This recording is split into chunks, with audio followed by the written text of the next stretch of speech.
위험해. 유리 못 만지게 해야 돼요.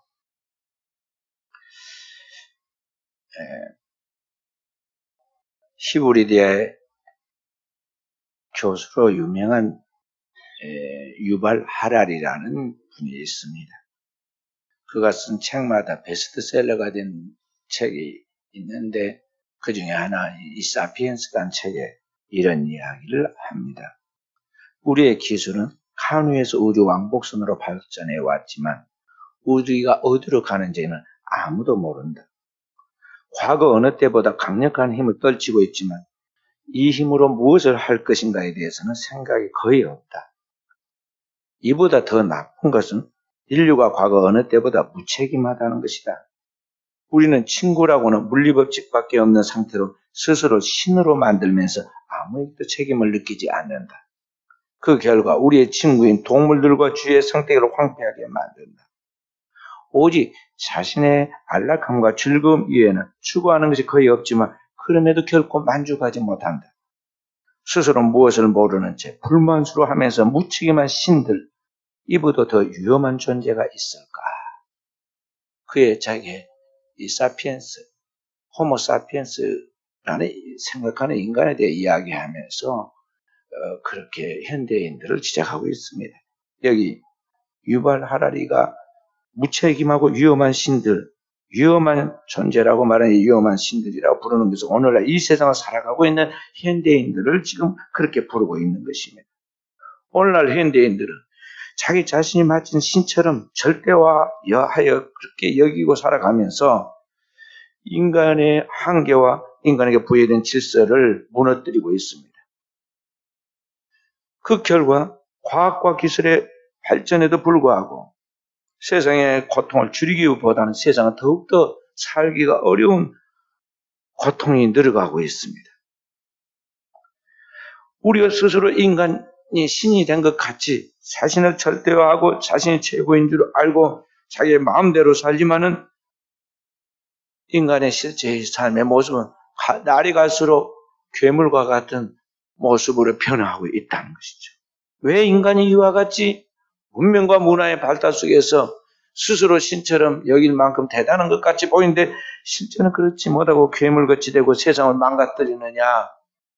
인간이 하나님의 형상과 모양을 지어진 존재라는 것. 다시 말해서 그를 지으신 그의 원본, 다시 말해서 인간의 본체인 하나님을 잃어버리고 하나님을 떠났기 때문에 오늘날 인간이 하나님이 창조한 그 질서와 그 모든 환경들을 다 파괴해버리고 그 속에 주신 하나님의 소중한 생명을 잃어버리고 있기 때문이라는 것이죠.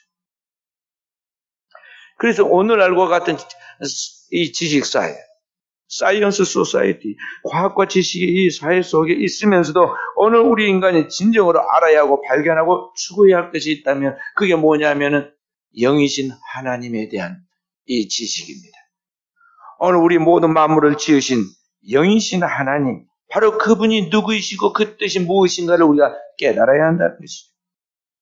그리고 그 하나님께서 보내신 그 하나님의 독생자, 그 아들 예수 그리스도와 그의 십자가의 구속의 은혜가 무엇인지를 알 때 오늘 인간이 어디서 와서 어디로 돌아가고 무엇을 위하여 살아야 하는가에 대한 인간의 근본적인 답을 찾게 되고 자신의 삶의 분명한 목표를 따라 살아감으로 삶이 흐트러지지 아니하고 망가지지 아니하고 자신의 삶의 진정한 행복을 느끼게 되고 더 나아가서 이 땅에 있는 영혼들을 살리게 되는 것입니다. 성경은 말씀하시기를 여호와를 아는 것이 지식의 근본이라 그래요. 우리 주 예수 그리스도와 그 일을 아는 지식에서 자라가라 그랬어요. 그런데 현대인들은 이 땅에 있는 책에 그동안의 경험을 통해 지식으로 쌓아놓았던 많은 습득된 지식에 대해서는 많이 알고 있고 그것을 축적해서 인터넷에 공유하고 있지만 실제로 영이신 하나님과의 교통이 단절되어 있고 그 하나님께로부터 공급되는 생명이 없으므로 인간의 삶에는 꼭 필요한 생명이 흐르고 있지 않습니다. 생명의 능력과 은혜가 없기 때문에 인생의 삶을 행복하지 않다는 것이죠. 그래서 오늘 이 땅에 있는 사람들은 가장 소중한 것이 무엇인지 잘 모릅니다. 옛날 시골에 가면 굉장히 비싼 고려 청자와 백자가 있는데요. 시골 할머니들이 그게 뭔지를 잘 모르니까요. 뒤 안에 두고 개 밥그릇으로 사용하거나 그 뒤 안에 그냥 아무 담 밑에다 밀어놨었습니다. 고물장사들이 그런 것들을 늘 발견하기를 원하고 집을 뒤지고 다니니까 가보니까 그게 굉장히 좋은 거거든요. 그 비누 한 장 주고 뭐 하나 주고 가져다가 갖다가 팔았잖아요. 값어치를 모르니까 보물을 그렇게 땅에 두고 그 고물 사다가 고물 장수들이 다 부자 됐잖아요.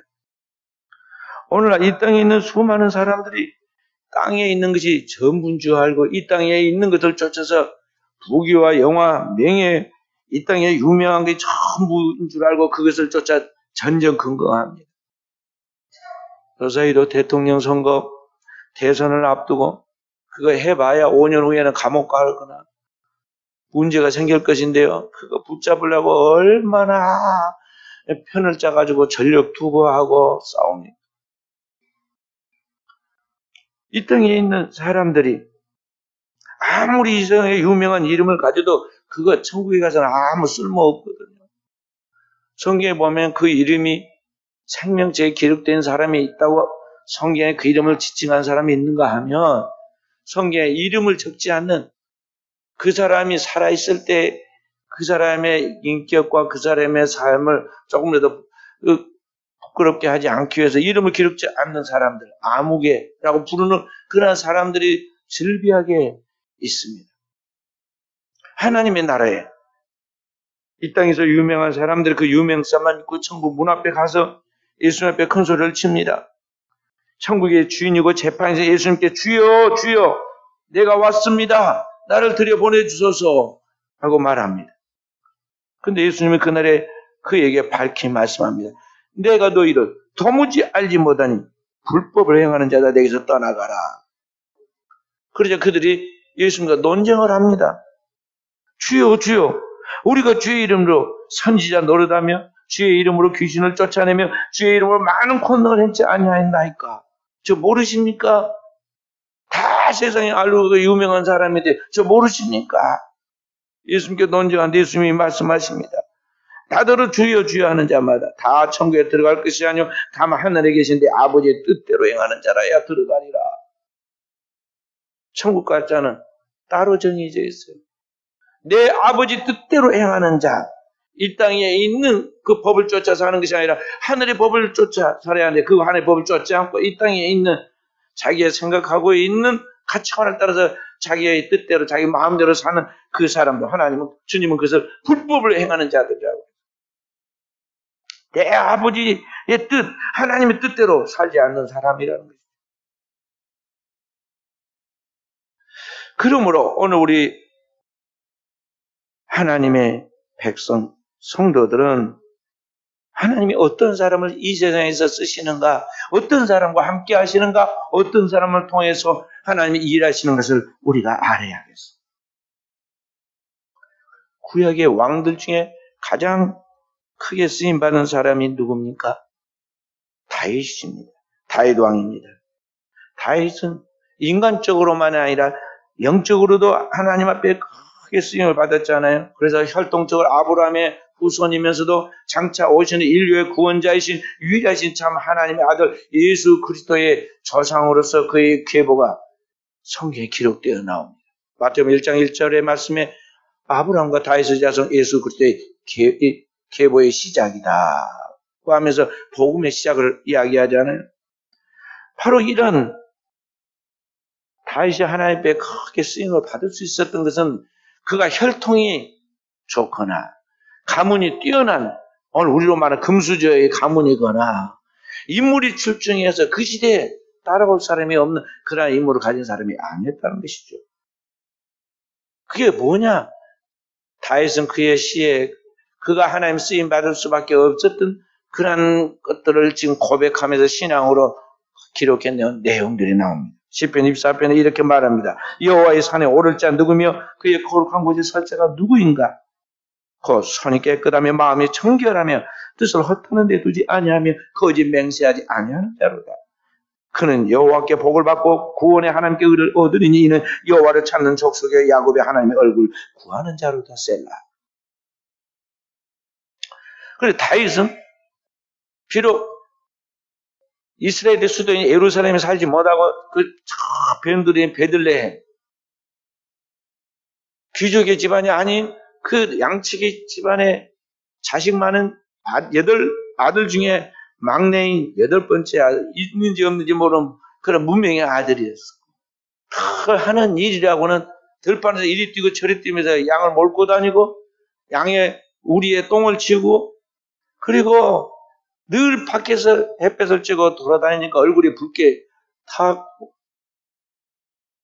가까이 있으면 온몸에서 땀 냄새가 쩔어서 이게 짐승 냄새인지 사람 냄새인지 구분하지 못하는 그런 모습이었지만 그 중심이, 그 마음이 하나님을 사모하고 하나님 앞에서 깨끗한 심령으로 그리고 그의 모든 삶 가운데서 청결한 그런 마음으로 마음만이 그런 게 삶 속에서도 다른 사람에게 부정하는 그런 행위를 하지 않는 손이 깨끗한 사람으로 사람들 가운데서 말하고 실천하지 않는 그런 거짓 맹세하는 자가 아니라 언제나 말과 행동 일치되는 언행 일치의 사람으로 그렇게 살아갔다는 거죠. 그리고 그렇게 사는 것이 결국에 하나님의 축복받을 근거라고 노래하잖아요. 실제로 하나님께서 그래서 이 사람을 쓰십니다. 이스라엘의 초대 왕이었던 사울 왕이 실패할 때 하나님께 둘째 왕을 미리 예선해서 사무엘 선지자에게 가서 기름을 부으라고 말합니다. 그 부를 때 사무엘 선지자에게 이름을 말하지 않고 하나님께서 다윗이라고 이름 말하지 않고 저 유대 지파 중에 이새라는 사람이 있는데 이새라는 집에 가면은 내가 뽑아서 이제 왕으로 삼을 사람이 있으니까 그에게 기름을 부어라. 그래서 선지자 사무엘이 이새의 집에 통보를 해놓고 준비시켜놨습니다. 그랬더니 그 집에 잘난 이새의 아들들 다 인물이 잘났는데 잘난 아들들이 다 목욕 제기하고 머리 빗고 새 옷 갈아입고 딱 선지자 사무엘 앞에 준비하고 있습니다. 첫째 아들 엘리압부터 시작해서 쭉 지나가는 보자마자 그냥 하나님의 과연 이스라엘을 위하여 뽑은 사람이 여기 있구나. 사람 눈에 선지자인 그 영감이 있는 사무엘의 눈에도 아주 왕같이 왕이 될 만한 제목같이 보이는 사람이 있습니다. 큰 아들입니다. 그래서 거기다가 기름을 딱 부으려니까 하나님께서 그 외모와 그 키와 용모를 보지 말아라. 나 여호와는 사람의 외모를 보지 않는다. 사람의 외모를 보지만 나 여호와는 그 중심을 본다. 그리고 하나님께서 말씀하십니다. 그래서 첫 번째, 두 번째도 기름을 부르니까 두 번째도 역시 마찬가지 하나님이 거부하십니다. 세 번째, 네 번째 쭉 가는데 7명이 앞에 있었는데 7명이 다 하나님이 아니라고 말합니다. 선지자 사무엘이 얼마나 당황했을까요? 당황했습니다. 분명히 하나님의 이새의 아들 중에 왕이 될 사람이 있다고 그랬는데 없잖아요. 하나님 틀리실 리는 없고 내가 기도하고 지금까지 준비한 영감이 하나님의 지금 그런 감동이 틀린 적이 없는데 이게 어찌된 일인고. 그래서 그때서야 그 이새에게 물어보잖아요. 혹시 여기 7 아들 외에 또 다른 아들이 혹 있느냐 물어보니까 그때서야 그 아버지도 생각이 나가지고 하나 있는데 막내라 지금 저희 들판에 양치러 보냈습니다. 항상 그 집에서는 없는 모질이처럼 그냥 소외되어 있는 연루의 취급을 당하고 있는 사람이었다는 거죠. 평상시에. 그래서 그날도 그렇게 지금 취급을 받았어요. 사람은 모릅니다. 선지자 사무엘 빨리 그를 데려오라. 그를 데려오기 전에 내가 여기 상에 앉지 않게 놓으라. 데리고 왔더니 몸에 막 먼지를 뒤집어서 달려왔는데 양을 치느라 그 냄새나고 땀에 찌들고 햇볕에 걸린 그런 모습이 얼굴은 붉었어요. 얼마나 냄새는 났겠어요. 형들과 얼마나 비교가 됐겠습니까? 근데 성경에 뭐라고 그게 나오냐? 눈이 빼어났더라. 아무리 햇빛에 그 소리도 눈알까지 거슬리지는 않잖아요. 그 얼굴은 붉었지만은 햇볕에 그을려서 붉었지만은 눈이 반짝반짝하고 총기가 빛납니다. 그를 가만히 보고 있는데 하나님 말씀하여 이가 그니 그에게 기름을 부으라.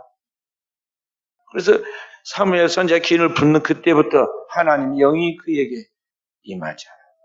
그렇게 해서 이스라엘의 하나님 쓰시는 지도자로서 장차 오시는 인류의 구원자 만왕의 왕이신 예수 그리스도의 예표가 되는 쓰임을 받게 되죠. 이 세상에 펼치는 하나님의 나라, 메시아 왕국의 그 왕이신 주님을 미리 보여주는 그런 그리스도의 왕지, 제사장이고 선지자이고 왕으로서 오신 그리스도의 그 왕에 대한 표상이 바로 이 다윗을 나타나게 되는데 그게 무엇 때문에 그렇게 됐냐? 그게 깨끗한 심령 때문에 그렇게 되었다는 것이죠. 그래서 오늘 우리는 하나님 앞에 이 시대에 어떤 사람으로 쓰임을 받아야 할 것인가, 어떤 사람으로 쓰임 받을 것인가 생각하면서 오늘 우리가 하나님 앞에 쓰임 받는 사람은 깨끗한 심령의 소유자라는 것을 깊이 명심해야겠어요. 우리는 부모가 자녀를 낳으면 자녀가 다 잘되기를 소원하고 자녀를 위하여 어릴 때부터 기도를 합니다. 그래서 뭐 공부 잘 시키려고 얼마나 노력을 합니까? 일부러 집을 서울로 가고 강남 8학군에 들어가서 거기에서 공부를 시키려고 없는 살림에 모진 애를 쓰기도 합니다. 그래서 공부를 다 잘 시켜 넣으니 그 다음에 세상에 쓰임을 받습니까? 우리나라에 다 잘난 사람들은요 국회에 가 있고 높은 직위에 있는 다 사법 행정 그 다음에 그 국회 입법부에 다 들어가 있어요. 근데 그 다음에 어떻게 됩니까? 그 잘나고 똑똑하고 훌륭한 사람들이 조금 있으면 구설수에 어리고 조금 있으면 감옥에 다 차례차례 들어가잖아요. 안 간 사람 거의 없어. 하나님이 쓰시는 사람이 되는데 이 세상에 사람이 고안하고 노력하고 만들어낸 그러한 작품은 그 결론이 항상 인간의 본질이 죄인이기 때문에 그렇게 될 수밖에 없다는 거죠. 그러므로 오늘 우리는 하나님 앞에서 큰 자가 되어야 하고 하나님 앞에서 쓰임을 받는 자가 되어야 하는데 어떤 사람이 하나님 쓰임을 받는 자냐 하는 것이죠. 그 답을 오늘 성경이 우리에게 가르쳐주고 있어요. 어느 날 길을 가다가 제자들끼리 싸움이 났습니다. 천국에서는 누가 큽니까? 누가 크냐는 것이죠.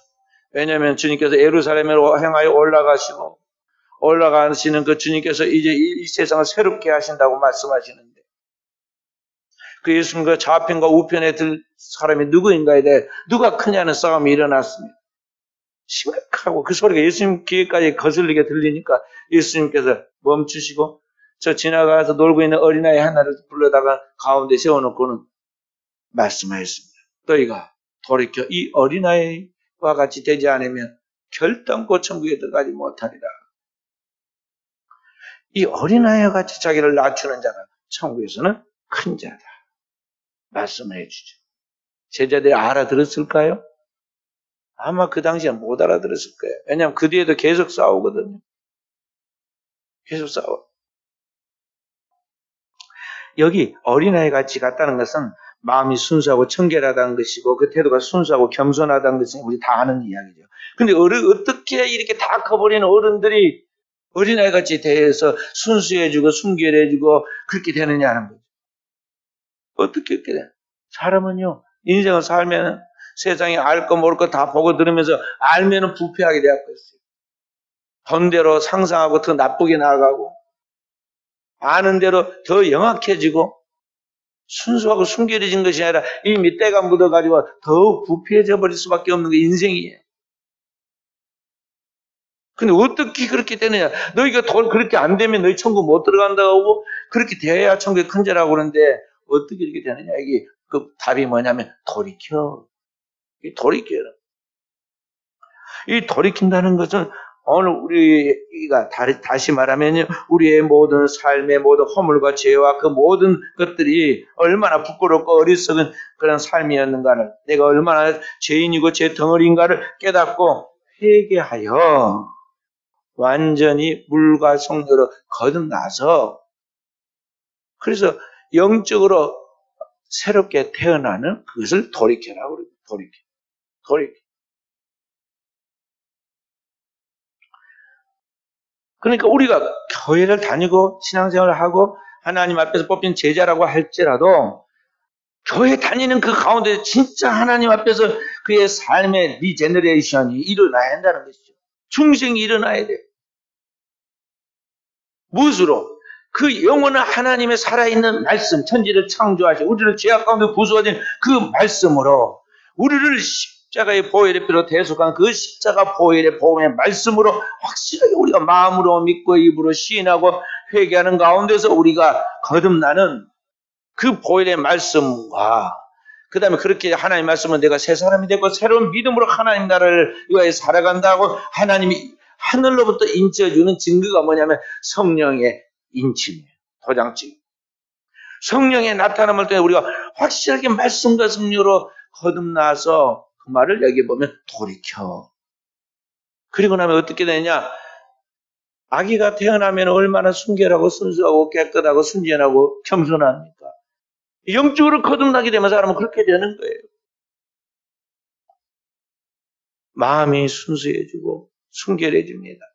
그리고 언어가 순화되고 정결해지고 천국의 언어와 같은 그런 언어를 믿음과 사랑의 언어를 말하게 됩니다.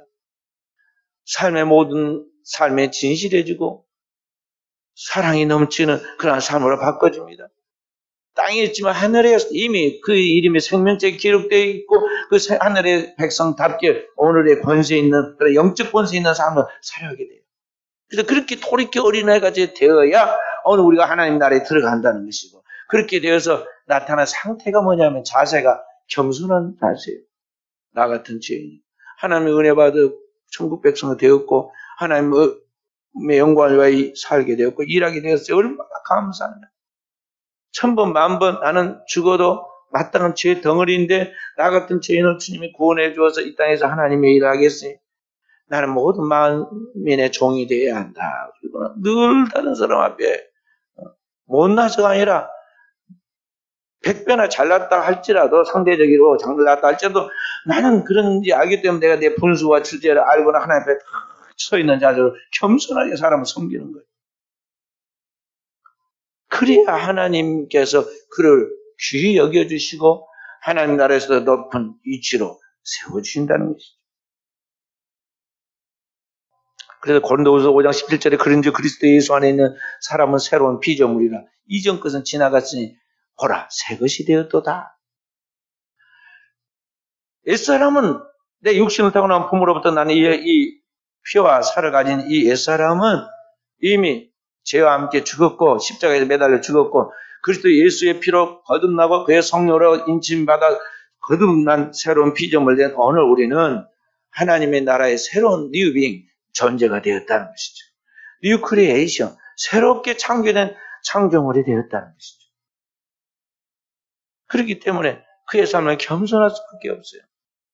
우리 주님께서 하늘 보좌를 버리고 자기를 비워 종의 형체를 가지고 십자가에 죽기까지 자기를 비워 낮추신 것까지 오늘 그 주님의 지체가 되고 그 주님과 하나가 된 우리도 은혜 받으면 저절로 자기 자신을 비우게 되고 낮추게 되고 겸손하게 되어 있다는 거죠.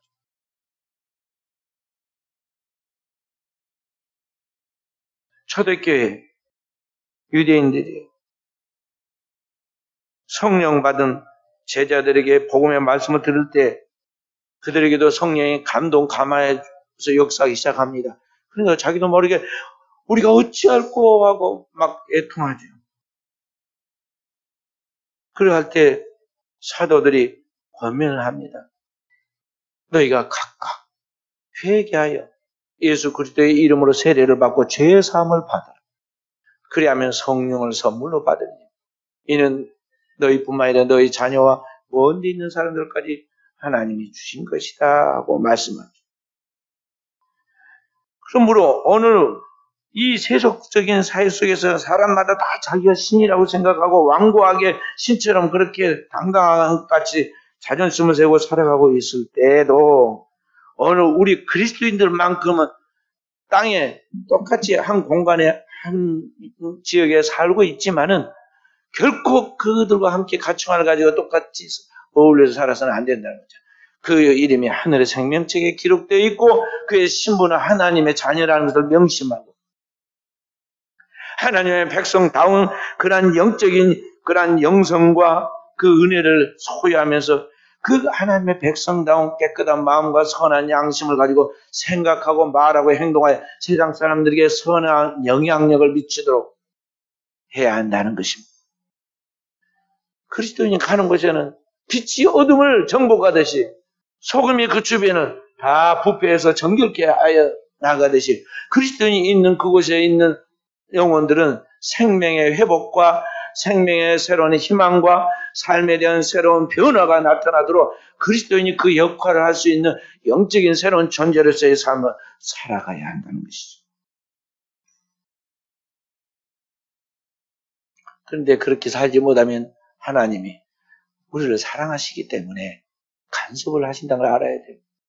하나님은 우리처럼 조금 성질 못돼가지고 막 하고 끝나고 그런 정도의 하나님이 아니세요.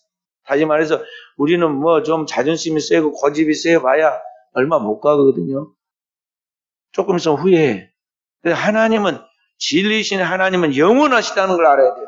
그의 고집은 영원이에요. 그분은 한 번 부르시고 시작한 일을 후회한 적이 없다는 말이죠.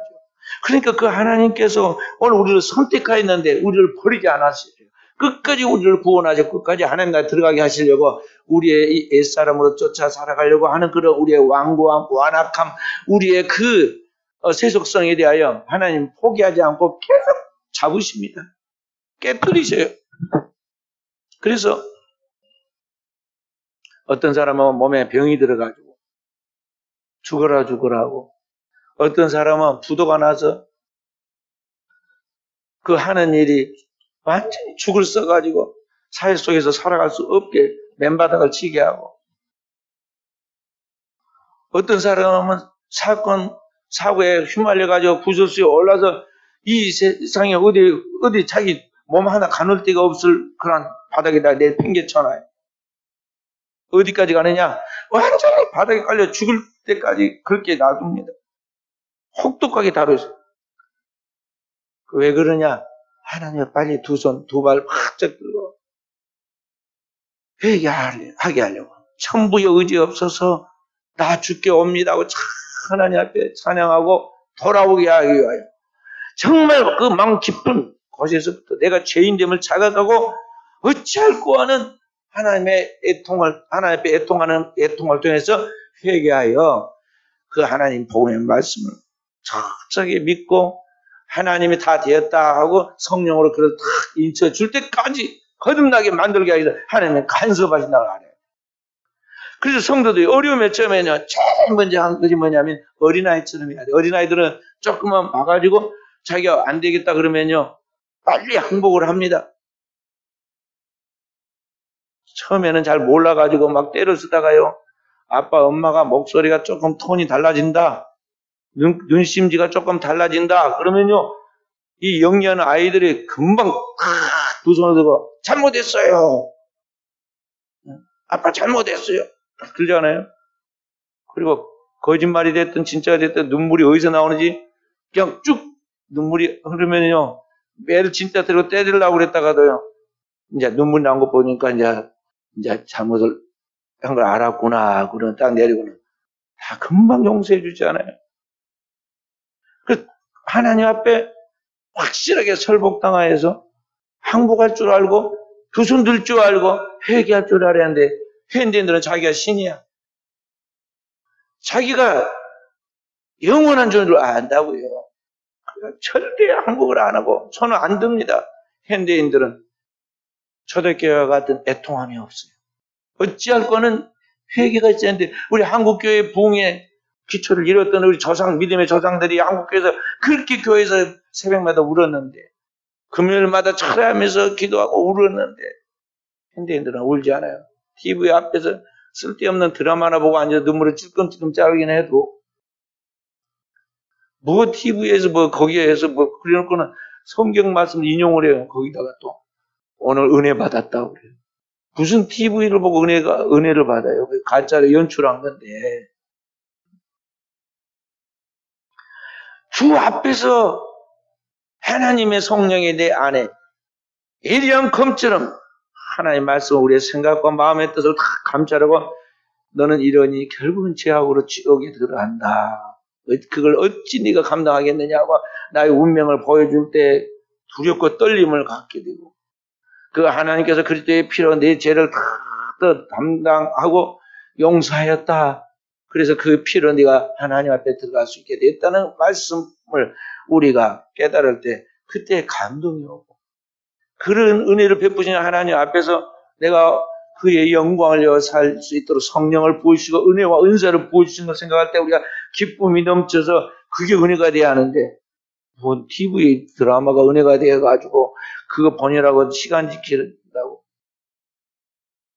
주일날 예배도 안 드리러 나온 사람 3일 밤 예배도 드리러 안 나온 사람 별사람 다 있잖아요. 그래서 하나님은 우리를 깨뜨리신다는 걸 알아요. 그래서 하나님 앞에 진짜 바닥을 쳐가지고 일어나지 못해서 진짜 이제 생명의 호흡이 끝나가지고 가버리기 전에 이 땅을 떠나고 티끌이 되기 전에 빨리 두 손을 들어야 돼요. 그리고 나이가 한 살이라도 더 먹기 전에 오늘이라는 그 시간이 가장 내 인생의 최고의 절정의 시간이라는 걸 알고 오늘 하나님 앞에 두 손을 들고 그 하나님의 은혜를 간구하고 나아가는 종들이 돼야 한다는 것이죠. 예수님 당대에 수천 년 하나님을 믿는 선택된 아브라함의 후손으로서 선민 이스라엘 백성이라 불렀던 이스라엘 백성들을 주님이 불꽃 같은 하나님의 눈으로 살피시니까 겉과 속이 너무나 달랐잖아요.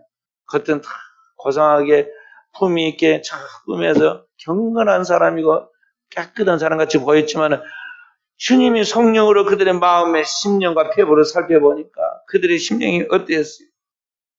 주님이 이렇게 말합니다. 화 있을진저 외식하는 서기관과 바리새인들이여 창과 대접에 거친 깨끗하되 그 안에는 탕력과 방탕으로 가득하도다. 너는 먼저 속을 깨끗이 하라. 그러면 그것도 깨끗하리라. 그들에게 진정한 통회가 필요하다. 회개가 필요하다는 것이죠. 그래서 주님이 오셔서 유대인들에게 복음을 전할 때 첫 번째 메시지가 뭐냐면 회개하라. 천국이 가까워하는 주님의 길을 예비하러 먼저 보내받은 세례 요한도 복음을 전할 때 첫 번째는 잊지 마세요. 똑같이 회개하라. 천국이 가까워하는. 그럼 오늘을 살아가는 우리에게 필요한 게 뭐냐? 우리에게도 마찬가지예요. 회개하라. 그리하여 오늘 우리 안에 주님의 나라, 주님이 거하시는 그 천국이 우리 안에 심령이 가난한 자는 복이 있나니 천국이 저희 것이며 하는 그런 말씀처럼 진정한 회개를 통하여 우리 속에 모든 것들이 다 사라지고 회개되어서 청소가 되고 나아갈 때 거기에 임하는 하나님의 나라의 진면목을 발견할 수 있게 돼야 한다는 것입니다. 이 세상에서 자기가 망하기를 바라는 사람은 한 사람도 없을 것입니다. 그런데도 불구하고 사람들은 다 살다가 보면 그 망하는 것을 체험을 합니다. 세상에서 망하는 것은 원인이 다 동일해요. 개인이 됐든 국가가 됐든 사업이 됐든 다 동일합니다. 망하는 것은 다 원인이 뭐냐면 내적인 타락에서 망해요. 고대 로마 시대에 로마를 멸망시키는 것은 외부적으로 북쪽에서 내려온 게르만 족들, 야만인들 때문에 침략당해서 망하였지만요. 그 적들을 외부에서 안으로 불러들인 것은 뭐냐면 내부적으로 로마가 심각하게 부패하고 타락해서 정신을 못 차리고 자만하다가 그 무시하던 이방인들에게 하루아침에 망한 거예요. 우리나라와 비슷한 남북으로 이렇게 나눠져 있다가 나중에 공산국가가 되고 이 월남도 마찬가지입니다. 미국의 특별 보호를 받고 있었던 이 월남이 북쪽에 있는 그런 체제인 월맨과 비교해서 너무너무 잘 살았어요. 그런데 나중에 1975년대 북쪽의 공산주의 국가인 월맹에 의해서 완전히 망하고 맙니다. 원인이 뭐냐면 월남 사람들이 폭력 가운데 정신적으로 육체적으로 방탕하고 탐욕에 눈이 멀었어요. 그래서 적과 동지를 구분하지 못하고 이 월맹군들한테 그 넘쳐나는 미국 물자들을 다 팔아넘기고 무기까지 팔아넘겼어요. 그래서 나중에 먹혀서 하루아침에 망했단 말이에요. 내부로부터의 붕괴.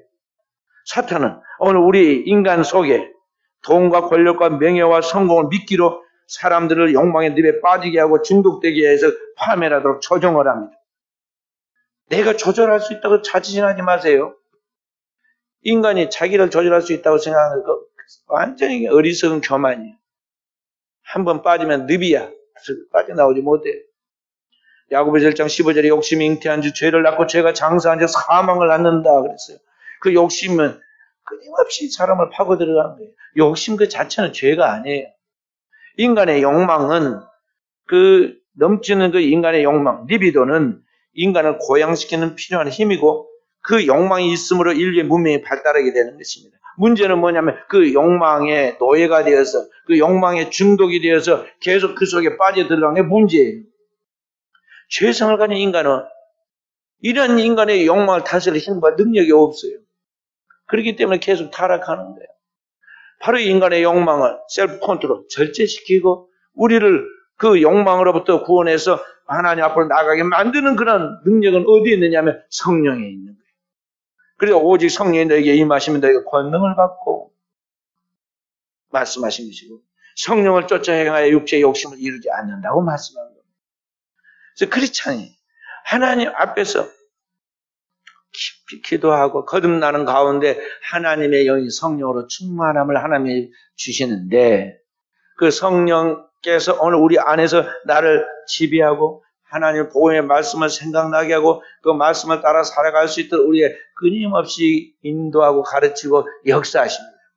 그렇게 살아가는 것이 그리스도인의 영적인 삶인데 이런 영적인 삶을 통해서 하나님의 쓰임받는 진짜 쓰임을 받는 자가 돼야 한다는 것이죠. 그래서 오늘 살아가는 우리 귀한 사랑하는 성도 여러분, 여러분과 제가 이렇게 하나님 앞에 쓰임을 받는 것은 무엇이냐? 바로 이 마음의 청결함을 유지하는 사람이 그와 같이 하나님 쓰임 받는다는 걸 알고 우리 하나님 앞에 깨어있는 종들이 되어야겠습니다. 이번에 우리 교회가 가을을 맞으면 하고 있는 사순절 이 특별 새벽기도, 사순절이 아니라 추수감사절 특별 새벽기도를 갖게 되는데요. 이번 주 수요일부터 시작해서 12일부터 시작해서 11월 21일까지 40일 동안 특별 새벽기도를 합니다. 하나님께 이 땅에 풍요를 주시지만 우리는 더 나아가 영혼의 결실을 거두어야 하잖아요. 작년에부터 계속 우리 교회가 기도한 게 뭐냐, 한 사람이 10사람씩 전도하여 영혼의 결실을 거두자고 하는 것이 우리 교회의 기도의 제목이었어요. 정말 이 시대를 변화시킬 수 있는 기도원의 300명의 용사와 같은 알곡들을 우리가 위하여 우리가 각각 기도하여 300명의 태신자를 정하고 기도하고 있는데 정말 하나님 앞에 먼저 우리부터 하나님의 알곡이 되고 이 땅에 하나님이 쓰시는 사람으로서 영광 돌릴 수 있도록 내 삶을 사면에 검토하고 기도해야겠어요. 새벽마다 우리가 나와서 기도할 때 하나님이 우리 마음에 감동을 주십니다. 내가 어떤 존재인지 그리고 어떻게 살아왔는지 그리고 이 삶의 결과는 어떻게 될 것인지에 대하여 하나님이 다 우리에게 성령으로 가르치십니다. 그때 우리는 그 하나님의 진정한 성령이 우리에게 주시는 회개를 통해서 우리가 새로운 사람으로 거듭나야겠어요. 물과 성령으로 거듭나는 성령의 역사가 나타날 때 그때 우리의 삶은 운명이 바뀌게 되는 것입니다.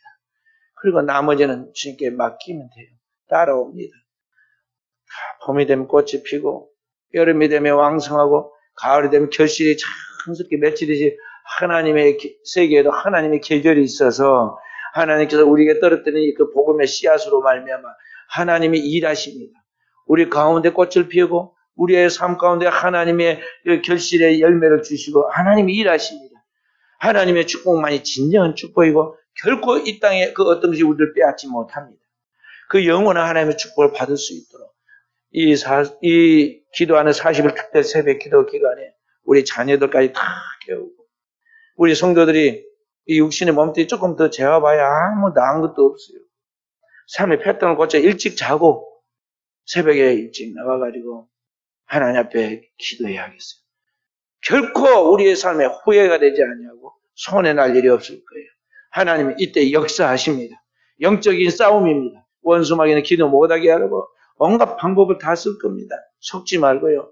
기도 최우선 정책을 쓰고 기도하는 것에 가장 최우선순위를 두고 우리가 하나님 앞에 매달리고 나아가면 하나님이 이 가을에 어떻게 우리의 영혼에 그리고 우리의 삶에 우리의 가정과 우리의 미래에 일하시는가 하나님을 기대하면서 나아가는 그리하여 하나님의 신령한 은혜와 축복을 받는 우리 사랑하는 성도들이 되어지기를 주의 이름으로 축원드립니다.